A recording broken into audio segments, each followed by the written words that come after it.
Life has a way of sending you signals, doesn't it? Sometimes they're gentle nudges like a quiet whisper on the wind. Other times they come like a clap of thunder, shaking you to your core and forcing you to see what you've been missing. My name is Robert, and I learned that lesson the hard way on a day I'll never forget. I've been a firefighter for over 20 years. It's a demanding job, full of long hours, missed dinners, and the kind of stress that settles deep in your bones. But it's also a calling. There's a deep satisfaction in helping people, in being there for them on their worst days. I rose through the ranks, eventually becoming a captain. The men and women on my crew became like a second family. The camaraderie, the shared purpose, it filled a space inside me. But sometimes the dedication to one family can pull you away from another. My wife, Sarah, is a wonderful woman. We've been married for 18 years, raised two beautiful daughters, Emily and Lily. But lately, the long hours, the constant exhaustion, the emotional toll of the job, it had put a strain on us. Our easy conversations had become strained, replaced by quiet resentments and unresolved arguments. Sarah worried constantly about my safety, and that fear often manifested as frustration. She'd snap about something small, a forgotten chore, a late return home, but underneath it I knew was the unspoken fear that one day I wouldn't come home at all. I wasn't always good at talking about the job, about the things I saw. I'd come home, physically present but emotionally miles away, my mind still replaying the day's events. Sarah felt it, the distance. The girls felt it too. Emily, our oldest at 15, was becoming quieter, more withdrawn. Lily, 10, would cling to me when I was home, as if trying to make up for the time I was gone. The tension at home had been building for months. We'd tried talking, but the conversations always seemed to circle back to the job, to the sacrifices it demanded. Sacrifices Sarah felt were taking too much from our family. The morning it all came to a head, I was exhausted after a grueling overnight shift. I barely had time to shower and change before Sarah needed to leave for an early meeting. We stood in the kitchen, the air thick with unspoken words. Lily was watching cartoons. Emily was still asleep. "Robert," Sarah said, her voice tight, "we need to talk. Really talk. I can't keep doing this." "Doing what, Sarah?" I asked, my own voice sharper than I intended, tired and defensive. "Living like this," she burst out, the frustration finally bubbling over. "Like I'm a single parent. Like your job is the only thing that matters. Like we're just secondary." "That's not fair," I retorted. "I work hard. I do this for us, for our family." "Do you?" she challenged, her eyes flashing with hurt. "Sometimes, Robert, it feels like you care more about those strangers you rescue than you do about your own family." The words stung, deep and sharp. I opened my mouth to fire back, to defend myself, to point out her own perceived faults, but she turned away, grabbing her keys. "I don't have time for this now," she said, her voice flat. I'll I'll take the girls to my sister's after school. I need some space to think." She left, the door closing with a quiet click that sounded louder than any slam. I stood alone in the silent kitchen, the silence amplifying the pain of her words. "Like you care more about those strangers." Was it true? Had my dedication to the job, to the rush of adrenaline, and the satisfaction of a rescue somehow overshadowed the quiet, steady love of my family? I didn't want to think about it. I pushed the thought away, grabbed my own bag, and headed out the door, the unresolved argument hanging heavy in the air. I spent the morning at the station catching up on paperwork, trying to shake off the tension from home. Just when I thought I might catch a few hours of sleep in the break room, the alarm sounded. A major incident, a passenger train derailment just outside of town. Adrenaline immediately flooded my system, pushing away the personal turmoil. This was what I was trained for. This was where I felt in control, where I knew exactly what to do. We geared up, sirens wailing as we sped toward the scene. The world outside the truck blurring into a chaotic rush. The scene was worse than I'd imagined. Carriages twisted and torn, metal screeching, the air thick with the smell of dust and something acrid. Smoke rose in plumes. Emergency personnel were already swarming. Medics, police, other fire crews. Chaos reigned, but it was a controlled chaos. Everyone focused on the urgent task at hand, finding survivors, helping the injured. My crew and I were assigned to a section of a collapsed carriage twisted onto its side. It was unstable, dangerous work. We moved carefully, methodically, calling out, listening for responses. We found several injured passengers, some trapped, some able to crawl out with our help. Then in a particularly mangled part of the carriage, half hidden beneath debris, I saw her. A young woman, perhaps 18 or 19, her clothes torn and dirty, her face pale and streaked with grime. She was pinned, a heavy piece of metal pressing down on her leg. She was conscious, her eyes wide with pain and terror, but she wasn't screaming. She was just making small, whimpering sounds, trying to be brave. "Hey," I said, my voice calm and steady, cutting through the noise of the scene. I knelt beside her, assessing the situation. "I'm Robert. I'm a firefighter. We're going to get you out." She looked at me, her eyes holding on to mine, a desperate plea for hope. My, my leg," she whispered, her voice weak. "I know," I said. "It's pinned. We need to move this carefully. What's your name, sweetie?" Chloe," she stammered. "Okay, Chloe, you stay with me. We'll get this off you." My crew worked quickly, using hydraulic tools to carefully lift the heavy metal. It was painstaking, dangerous work in the unstable wreckage. All the while I stayed beside Chloe, talking to her, keeping her focused, trying to distract her from the pain and fear. I noticed a small silver locket clutched in her hand, its chain broken.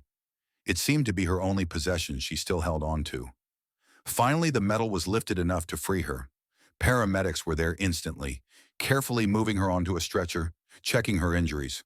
Her leg looked bad. As they were lifting her, a woman's frantic voice cut through the air near us, closer now. "Chloe! Chloe! Has anyone seen my daughter, Chloe? She was in this carriage." My head snapped up. It was a woman, perhaps in her late 40s, her face streaked with tears and grime, pushing past the emergency tape, her eyes wide with panic, scanning the stretchers, the faces of the injured. "Evelyn!" another woman called, pulling her back slightly. "You can't go in there." Evelyn, Chloe's mother. As the paramedics carried Chloe away, Evelyn's eyes landed on her daughter's face. For a split second, a flicker of sheer terror, not recognizing her immediately through the grime and injury. Then recognition, and an audible gasp, a sound of pure, raw anguish and relief. "Chloe!" she screamed, breaking free and running towards the stretcher. "Oh, my baby! Chloe!" She reached her daughter, falling to her knees beside the stretcher, her hands reaching out hesitantly to touch Chloe's face, as if afraid she might disappear. Tears streamed down her face, great racking sobs of relief pouring out of her. She clung to Chloe's still form, murmuring her name over and over, her voice choked with emotion. "Thank God. Oh, thank God. I thought I'd lost you. Oh, Chloe, my baby." I stood nearby for a moment, watching the raw, unfiltered emotion of a mother reunited with her child after facing the terrifying possibility of loss. It wasn't just relief, it was a primal outpouring of love, a desperate clinging to the most precious thing in her life. We continued working, the adrenaline still pumping, but something had shifted inside me. That image of Evelyn, her face a mask of terror, transforming into overwhelming, heartbroken relief, was seared into my mind. Later, back at the station, showered and physically drained, the emotional exhaustion began to set in. The image of Evelyn, her cry of, "My baby," kept replaying in my head.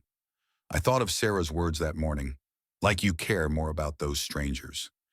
And then I thought of Emily and Lily, my girls. How often had I come home, too tired to talk, too preoccupied to truly listen? How often had I let the pressures of the job build walls between us, leaving Sarah to shoulder the emotional weight of our family alone? Seeing Evelyn face the absolute worst, the potential loss of her child, and then seeing the overwhelming power of her love and relief, it suddenly put everything into sharp, terrifying perspective. What if? What if I had lost Sarah, or Emily, or Lily? What if that argument this morning had been the final straw, and Sarah had decided she couldn't do it anymore, had taken the girls and left for good? The thought sent a cold wave of panic through me, far more terrifying than any fire I had ever faced. Evelyn's life would have been empty without Chloe. Would mine be empty without my family? I didn't wait. The sleep I desperately needed vanished. The anger from the morning, the defensiveness, it was all gone, burned away by the stark reality I had witnessed. I had to go home. I had to talk to Sarah. Really talk. I drove home, the familiar streets feeling strange and new. My heart pounded, not with adrenaline this time, but with fear and a desperate need to make things right. The house was quiet when I unlocked the door. It was late, the girls would be asleep. I found Sarah in the living room, sitting in the dark, a half-packed bag beside her. She looked up, her eyes wide with surprise and a hint of apprehension. "Robert, I thought you were sleeping at the station." I walked over, kneeling beside her chair, just as I had knelt beside Chloe in the wreckage.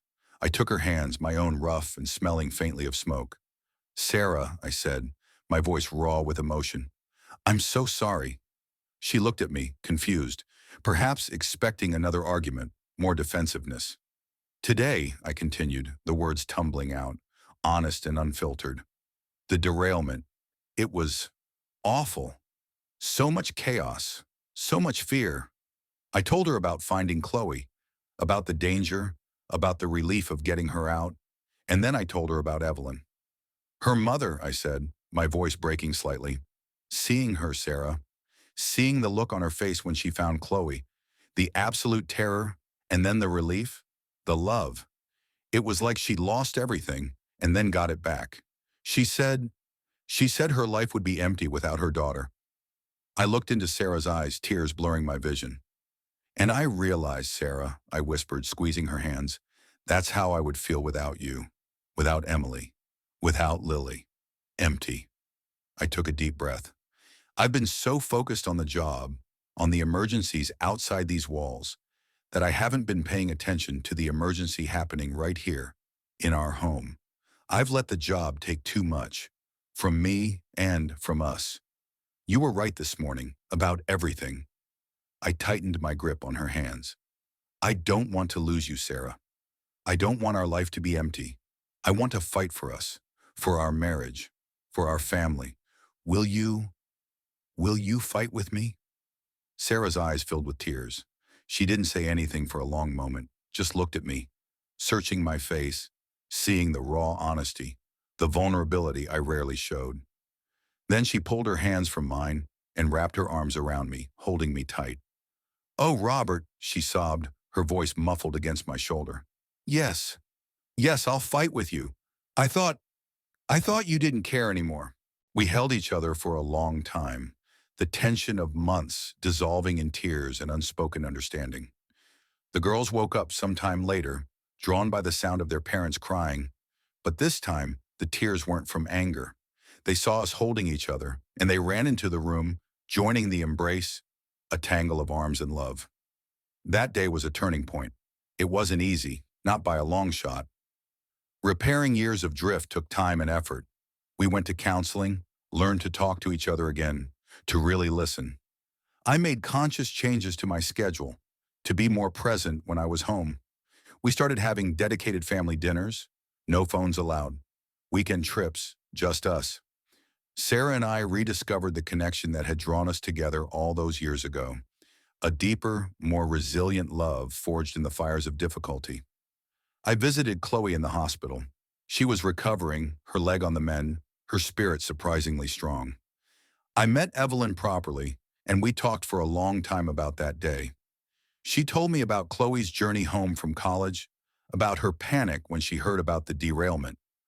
We talked about family, about love, about how quickly everything can change. Evelyn and her family became friends with mine, a bond forged in shared experience and profound gratitude. Years have passed since that terrible day. My family is stronger than ever. Emily and Lily are growing into remarkable young women, secure in the love of their parents. Sarah and I have rebuilt our marriage, finding a depth and connection we almost lost.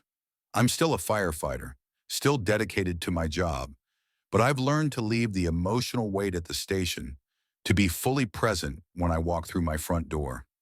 Sometimes I sit on the porch swing with Sarah on a quiet evening, the sound of the girls' laughter drifting from inside the house. I think back to that morning, to the argument, to the derailment, to Evelyn's face, to Chloe's bravery.